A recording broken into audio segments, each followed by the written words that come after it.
अस्सलाम वालेकुम जी। उम्मीद है आप सब ठीक होंगे। आज मैं आपके साथ अपना एवरीडे अफोर्डेबल मेकअप का रूटीन शेयर कर रही हूँ, जो ऑनेस्टली मेरी डेली लाइफ को इजी बनाता है। और सबसे अच्छी बात ये है कि ये प्रोडक्ट्स पॉकेट फ्रेंडली भी हैं और क्वालिटी भी इनकी अच्छी है। सबसे पहले आता है प्राइमर। सबसे पहले प्राइमर लगाना बहुत इंपॉर्टेंट होता है। मेरे पास दो ऑप्शन होते हैं, एक एपीके का मैट प्राइमर जो उन लोगों के लिए बेस्ट है जिनकी स्किन थोड़ी ऑयली होती है, ये स्किन को स्मूथ और शाइन फ्री बनाता है। दूसरा है बीटीएन का फोटो फिनिश प्राइमर, ये ज़्यादा फ्लॉलेस और थोड़ा डेवी फिनिश देता है, यानी स्किन को सॉफ्ट और ग्लोइंग लुक देता है। सो अगर आपको ऑयल कंट्रोल चाहिए तो मैट प्राइमर चूज़ करो, और अगर थोड़ा सॉफ्ट ग्लो पसंद है तो फोटो फिनिश प्राइमर यूज़ करो। प्राइमर के बाद आता है फाउंडेशन। मेरे पास दो फाउंडेशन है, एक है बीक्विड का फाउंडेशन जो लाइट कवरेज देता है और डेली यूज़ के लिए परफेक्ट है। दूसरा है मिस्ट्रस का सिल्क फ्लॉलेस फाउंडेशन जो थोड़ा ज़्यादा कवरेज देता है, यानी पार्टीज़ हो या कोई स्पेशल इवेंट हो उसके लिए बेस्ट है।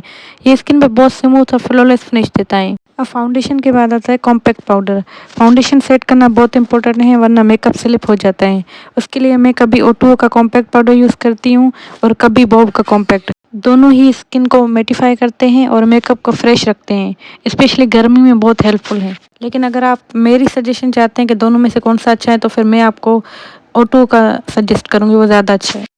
कॉम्पैक्ट पाउडर के बाद मैं मिस्ट्रॉस का कंसीलर लगाती हूँ अंडर आइज़ और जहाँ भी थोड़ी सी डार्कनेस या कोई मार्क्स हो वहाँ पे।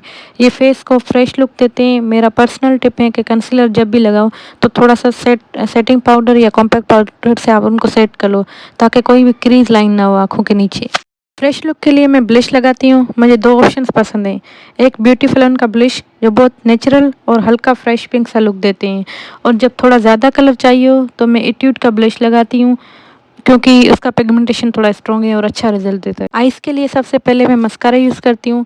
मेरा ऑल टाइम फेवरेट है एसेंस का क्रेजी वॉल्यूम मस्कारा। ये लैशेस को इंस्टेंटली वॉल्यूमाइज और बोल्ड बना देता है, लेकिन जब मुझे सिंपल डेली लुक चाहिए हो तो मैं ये वाला मस्कारा यूज़ करती हूँ, जो मैंने दराज से लिया था। काफ़ी रीज़नेबल है और लाइट वेट है, तो ये आपको ज़्यादा वॉल्यूमाइज लुक नहीं देगा, ये आपको नेचुरल सा लुक देगा। आईलाइनर से आईज इंस्टेंटली शार्प और डिफाइन लगती हैं।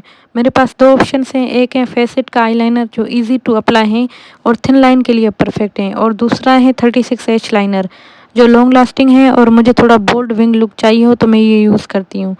दोनों ही अफोर्डेबल हैं और रिलायबल हैं, लेकिन अगर आप मेरी सजेशन चाहते हो और अगर चाहते हो कि दोनों में से कोई एक बताऊँ, तो फिर मेरी सजेशन ये है कि मैं आपको फेसिट का आईलाइनर सजेस्ट करूँगी। ये ज़्यादा अच्छा है और वाटरप्रूफ। आईब्रोज़ को फिल करना बहुत इंपॉर्टेंट होता है, वरना मेकअप इनकम्प्लीट लगता है। मैं रिवाज की आईब्रो पेंसिल यूज़ करती हूँ, बहुत इजी है यूज़ करना और नेचुरल फिल करती हैं। अब आता है मेरा favourite step, highlighter. Honestly highlighter के बिना जो लुक अधूरा लगता है। कभी मैं प्लाडियो का हाइलाइटर यूज़ करती हूँ जो सॉफ्ट नेचुरल ग्लो देता है, और कभी टेराकोटा का हाइलाइटर जो थोड़ा ज़्यादा शाइनी फिनिश देता है। ये दोनों स्किन पे बहुत प्यारे लगते हैं, दोनों बहुत अच्छे ग्लो देते हैं। अगर आप मुझसे सजेशन लेते हो तो मैं आपको कहती हूँ कि प्लाडियो का, अगर आप हैवी थोड़ा सा शाइनी लुक चाहते हो तो फिर प्लाडियो का हाइलाइटर यूज़ करें। अगर नॉर्मली थोड़ा सा तो फिर आप टेराकोटा का भी यूज़ कर सकते हैं। दोनों ही अफोर्डेबल, लेकिन प्लाडियो थोड़ा सा एक्सपेंसिव है एज़ कम्पेयर टू टेराकोटा के। अब आती है लिप्स की बारी। रोज़ाना के लिए मुझे मार्केट वाली लिप टिंट्स ज़्यादा पसंद है। ये हल्का सा कलर देती हैं और बहुत नेचुरल लगती हैं, जैसे लिप्स का अपना ही शेड हो। और अगर थोड़ा ग्लोसी शाइनी लुक चाहिए हो तो मैं रिवाज के लिप ग्लोस यूज़ करती हूँ। इसमें मल्टीपल शेड्स हैं, ये शेड्स मैं आपको दिखा भी देती हूँ। मोस्टली मैं यही शेड्स यूज़ करती हूँ, और अगर आपको न्यूड और ऐसे शेड्स पसंद है तो उसमें और भी वैरायटी है, लेकिन मुझे जो है वो ज़्यादातर न्यूड शेड्स ज़्यादा पसंद नहीं है। मैं जो मोस्टली पिंकिश टाइप ऐसे शेड्स यूज़ करती हूँ, और ये आपको लोकल मार्केट से भी मिल जाएंगे, और उसके अलावा ये आपको रिवाज की वेबसाइट से भी मिल जाएंगे। ऑफिशियल वेबसाइट्स पे हैं और काफ़ी रीज़नेबल। काजल लगाने से आँखें बहुत एक्सप्रेसिव लगती हैं। मैं रिवाज का काजल यूज़ करती हूँ जो सॉफ्ट हैं, समझ नहीं होता इजीली और डेली वेयर के लिए परफेक्ट हैं।